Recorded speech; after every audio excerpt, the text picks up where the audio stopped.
Girls, you ready? It's a weekend, I'm not working, I got money to spend. I'm going out to party, me and the girls, then we gonna party. Party all night, watch them and them and wait on the invite. We gonna do like they do in Las Vegas. Anything happen, no one will reveal that. Me and my friends don't join the chat. If we get drunk, we won't act like idiots. Champagne popping, pop, pop, popping, pop champagne, pop, pop. We be chilling in the club, dancing to the DJ playing dubs. Getting our groove on, it's girls' night out, we're having fun. We be chilling in the club, dancing to the DJ playing dubs. Sipping down Perignon, last call to the bar is when we're done. It's a weekend, it's popping, and we're flossing for real. Dressed in Gucci, Versace, Prada, big brand appeal. Dancing to reggae, dance all non-stop. We don't act like reggae, cause class we got. We can drink a lot, no problem with that, cause there are limousine stretches in the parking lot. Champagne popping, pop, pop, popping, pop champagne, pop, pop. We be chilling in the club, dancing to the DJ playing dubs. Getting our groove on, it's girls' night out, we're having fun. We be chilling in the club, dancing to the DJ playing dubs. Sipping down Perignon, last call to the bar is when we're done. Oh, oh, oh, ooh. Oh, oh, oh, ooh.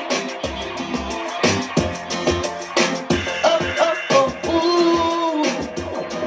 We don't party all the time, but when we do, we like to pop it with the champagne crew. One cup to a bottle, that's how we do. Party to make a bottle with the selector.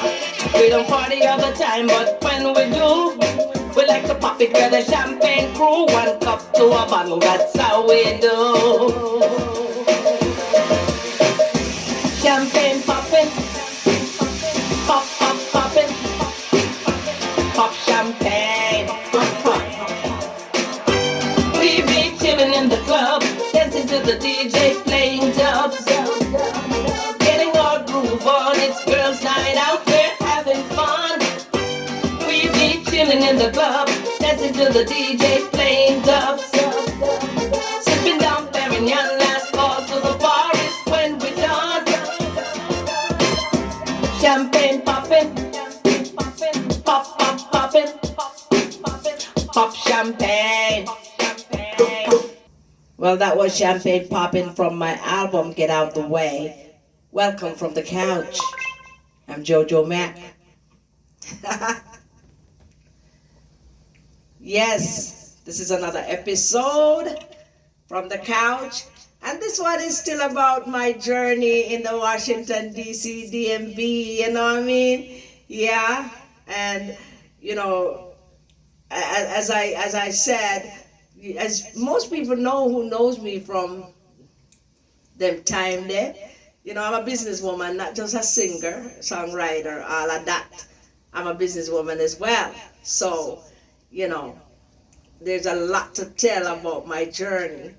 And this one, you know, we used to have a restaurant, you know, me and Chin again, you know, we made good partners in business. And you know, we had this business called Roof Reggae Cafe. You know, it was a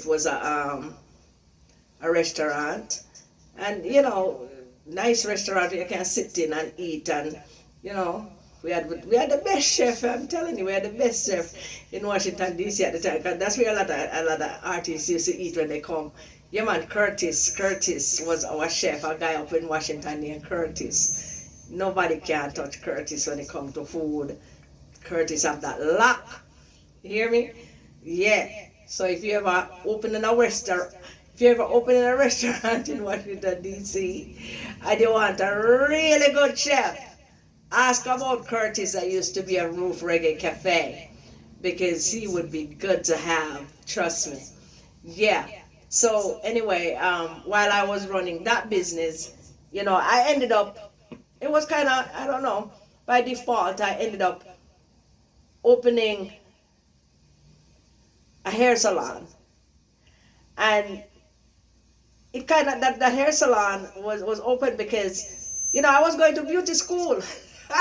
While I was running the restaurant, I'm like, I want to do something else because I always love doing hair. So I wanted to go to beauty. I wanted to go to beauty school because me and a friend of mine, we had planned to go to beauty school, and she went and did, open a couple of hair salons, and I went into the restaurant business.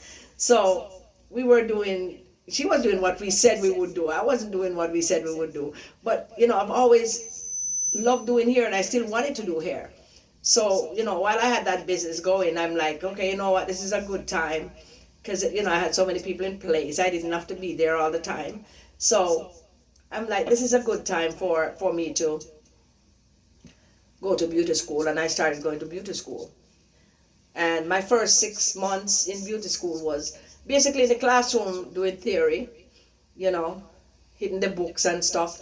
The second 6 months was supposed to be practical, where you actually get to do hair. I remember, every Thursday we used to do each other's hair and makeup. I was pretty good with the makeup, but the hairstyles that we were supposed to be doing, I wasn't that good at it. I could sew in some weave and stuff and do some little things, but I wasn't that good at doing hair, to be honest. But so I really wanted to learn and stuff. And I remember the first person I did on our personal thing on a Thursday, we do each other's hair. I remember doing her hair and saying to her, I'm so sorry. Because it was shot, it was like, wow, it was awful. I think I had the worst hairstyle. And as a matter of fact, while we were doing that theory, something, we had a contest one time where they were like, look, somebody was from head office was coming in that day to judge the contest, and I know I wasn't gonna win no contest because I was not good at hair like that compared to the other girls. They were super fly, and they could do the best stuff with hair. I was not that good at it, to be honest. But I still wanted to learn. And let me tell you, everybody was doing. We had 4 hours to do a style, and then we would be judged. Oh my gosh! Everyone was 3 hours in. Everyone had their hairstyle ready. I was still brushing out my mannequin and stuff because I didn't know what to do with what I had. Everyone was doing these fine, nice, beautiful, fine curls. I could barely hold the curling iron, to be honest. I could barely hold the curling iron. I was no good at that. This nice, beautiful curls, tight curls. I was no good at that. So I decided, you know what? The last hour, I have to do something. I can't flop. I have to do something. And I remember taking some blonde hair that I had, and I wrap it around the mannequin head, right? I wrap it around the head. And then I had some red hair. And yeah, I had some red hair. It could have been black hair that I had. I don't remember what the base was, but the hair that I had, I wrapped it around. I think it was blonde. And wrap it around, like, brush it until it go into a spiral. And then it have a little point at the top. And then I put some red hair in the middle of that point. There was like a hole at the top. And I put like some red hair in it and let it fall down. And I put some curls to that red hair, and it looked like a volcano. And I named it volcanic eruption. I wonder if anybody remember this. I won the contest. Everybody had this beautiful, and I'm like, really? And they were like, oh, that was so creative. It was a nice do, but it wasn't a curled up anything. Yeah, last hour I decided to do that, and I won. That was my my best moment in hair. Now it was time for us being out on the floor now. They told us, it's time for you guys to see if you can go get a job in a salon, as a shampoo girl. My girlfriend, she had 2 salons, so I figured I wouldn't have a problem, being a shampoo girl, because sometimes I would be there helping her out for nothing anyway. I didn't even want pay, you know. And I went and I asked her. She said she never have no space. She never need no shampoo, girl. My friend, you know, my best little friend. Well, she wasn't my bestie, but we were really good friends and we were tight because we went to high school together and everything. And this girl telling me that, oh, she don't need nobody and she full up and she this both chops, you know. And I'm like, okay, her story is a whole other story. You know, needless to say, me and her don't really talk no more because there was some other things that went down and, you know, because of her not being supportive of me doing what I was doing because she think that, you know, didn't do here well enough for me to open a salon like she did, you know, because I guess I already had a restaurant and club. So, you know, I should be satisfied with that, I suppose. But anyway, it so happened that I couldn't get anybody to hire me as a shampoo girl. I even told them, look, I would do this for free. And nobody wanted to hire me. And I'm wondering why. I look nice. I'm a nice person. I'm a decent girl. You know, why nobody want to hire me? But, you know, maybe they're too flashy. You know what I say? Yeah, you know, girl did art and thing, you know. So anyway, I decided, you know, I was so mad that nobody wanted to hire me. I was hurt. I was really hurt. So I decided, you know what? Where we had the restaurant, Roof Reggae Cafe, even though it wasn't on the roof, because we were planning on using the roof later on for a club. But it wasn't ours to have yet because we didn't rent it. We only rent the downstairs for the restaurant. And so I called up the owner of the place and I'm like, look, I'd like to rent upstairs. I want to open a salon. You know, I use the bar, it was set up like for a club with a bar. So I use the bar area as the reception area, you know. And, you know, it had separate rooms so I could put the shampoo area in a different room. I had the little weave area and, you know, all kind of things. So it was really nice. We had 2 bathrooms, a huge place that the waiting area, I could set it up like a living room. People would come upstairs and come to the salon and say, oh, I'm sorry, I was trying to find the salon and thinking it's somebody's house. And I'm like, no, this is a salon. Yeah, it was huge, you know, got everything set up, got the plumber coming and with the plumbing, got I actually signed the contract on my birthday. It was July 1st. I'll never forget, signed it and opened November 11th. So I signed the contract on July 1st, yeah, and opened November 11th. I never forget. But between July and November, I took all that time setting up the place, tiling the floor, you know. I mean, it was a huge place. It was a huge place. So I ended up doing that, you know, opening a salon just because nobody wanted to hire me as a shampoo girl. Yeah, summer fiesta more time. And that was the main reason I opened that salon. And then I thought to myself, you know what? It's good to have this for myself. No partners or not feminists, you know, all by myself.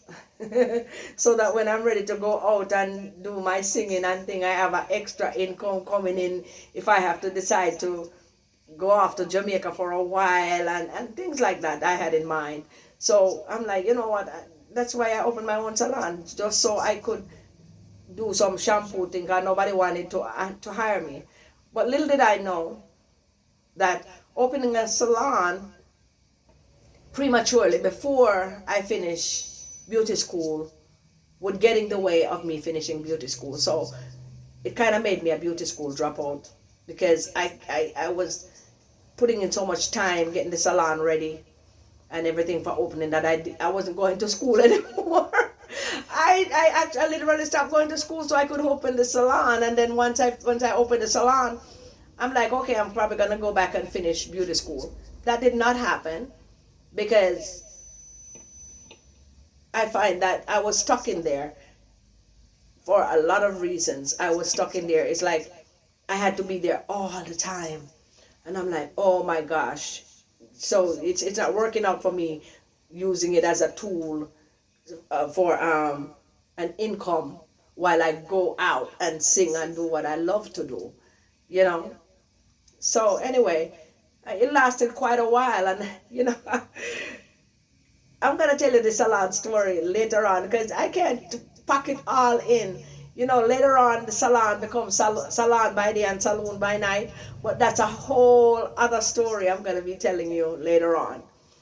But yeah, that's how come I ended up having a beauty salon, just because nobody would hire me to do their shampooing. You know, I even told these people, look, I do it for free, and nobody wanted to hire me. And you know, I was devastated. I was like, why nobody want to hire me? You know what I mean? Yeah, people weren't nice, you know, people weren't nice. And then you think that this person who is your really close friend, where you and her spend so much time together, when she's off, you and her hang out all the time, you know, I'm supposed to be godmother to her child, and she's not, two salons, and she tell me, says she don't have nowhere for me to even be a shampoo girl. And I realized that, you know, I'm not a friend. This could never be my friend. And then later on, I found out that she wasn't my friend, because I also found out that she was telling people that she don't know why I can't open salon, because I can't do here. You don't have to be able to do here to own a salon now, right? A lot of people who own a salon don't have, you know, don't do here. And, you know, there are people that helped me out, that were so proud of me doing that. There was this lady named Janet Hamilton. She had a salon too in Maryland, she and her sister Mercedes. And Janet let me use her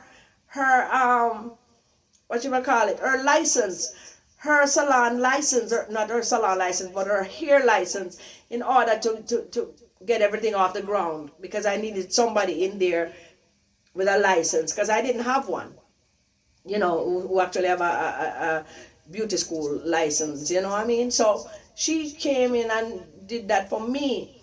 And this girl was supposed to be my friend, didn't even want to help me be a shampoo girl so I could finish beauty school. So sometimes people you think are your friends are not really your friends. Come to find out later, she wasn't really my friend, you know? Because friends help out friends. I wasn't asking for money. I wasn't asking for anything like that, you know? Being a shampoo girl, I mean, I could have helped anybody. Just wash some hair and thing like that, because that I could do. I did a very good perm as well. So, you know, I could have done them something, relaxer, you know, and perm and all of that. Yeah, so I could have done those things. I just couldn't style. I could sew in here. You know, she could use me for that, because she used me for that even before I even had my own salon. She used me for that some time ago. Help me sew in that area, Goldie. And all of a sudden, you don't have any space for me to do things like that. You know, like a shampooing and stuff. So, yeah, that was the start of me owning my very own business by myself, without a partner, because everything else I had done, DC Civic Center, Symbolic House, was partnership. Roof Reggae Cafe was partnership. And this is now me, just Goldie. It was called Goldie's Hair Designs. And, you know, I kept it for a few years. I kept it going for a few years, but I'm going to tell you in part 2 of this, the salon story, about how I ended up giving up the salon, and, you know, some of the things that I did. There might even be a part 3 to this, because I have to tell you about salon by day and saloon by night. Yeah, and you know, all of that stuff that happened, and how I kicked that off, and how it ended, you know. So there's a lot to tell about DC and, you know, my business ventures that I want to share with you. A lot of people don't know what went down, you know, certain kind of way, and you know, I want to share those things. So yeah, that's how come I ended up having Goldie's Hair Designs, you know, in Washington DC. That, you know, my sole partnership, my sole business ownership. That was how I got started on that, just because I was mad because nobody wanted to hire me as their shampoo girl. Well, what a reason to start a business. But, you know, I never regretted that, you know. But like I said, there's so much more to tell about that. So yeah, man, never tell another story. I couldn't know what go down with everything. Yeah, and because some people are wondering how come she closed the business and gone and just pick up, and we don't see gold no more in Washington. And yeah, there's a lot to tell. There's a lot to tell, and I'm gonna be telling it. Yeah, so call this part one, the salon story. Yeah, part one. So that's how come I got started in this business, the salon business. Yeah, man. Yeah, it was a beautiful thing. It was a beautiful thing. Yeah. I still see some of the girls that used to work for me. They're doing so well right now on their own. Um, Man, there's just too much to tell about that I can't put it all in one story. And I don't want to bore you like by making these videos too long. So this is part one of the salon story. Okay?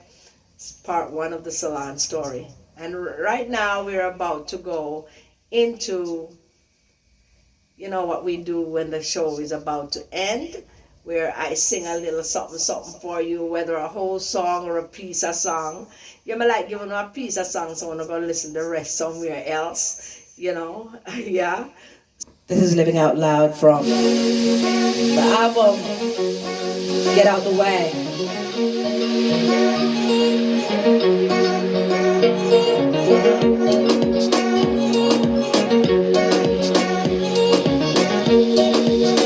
They should know I'm living out loud, leading the crowd, making some noise. I'm doing it proud. I'm living my life. My future looks bright. I'm keeping it alive. Celebrating my life. Struck my stuff with confidence. In the game, not on the bench. Making money, never, never, ever rest. Just check out my fanciness. Stepping out with my crew. I swear I'm made of money, see, they know the boss is move. Up in the club, VIP. Everyone trying to please me, cause they know the boss is me. I'm living out loud, leading the crowd, making some noise. I'm doing it proud, I'm living my life. My future looks bright, I'm keeping it alive. Celebrating my life, live my life to the max. Buy nice things and pay my tax. Make more money, never ever ever stop. Give me up to the top. Do my thing, do it big. Take it to a new horizon. Do it like nobody can. Live life, make it a party. I'm the boss, don't answer to nobody. Get my money, take yours.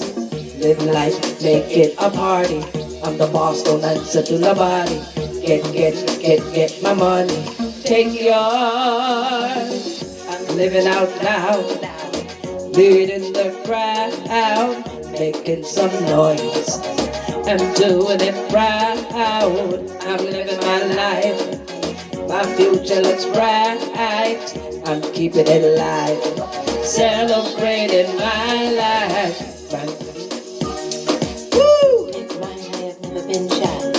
Alright. So this is where I say thank you so much for watching.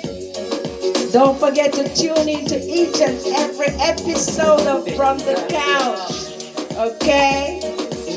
And until next time, bye-bye.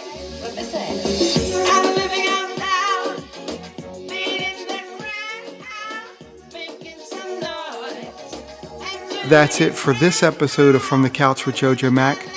Please don't forget to like and share and comment. And if you haven't, subscribe. And don't forget to click the bell icon to be notified when the next upload happens. Thank you.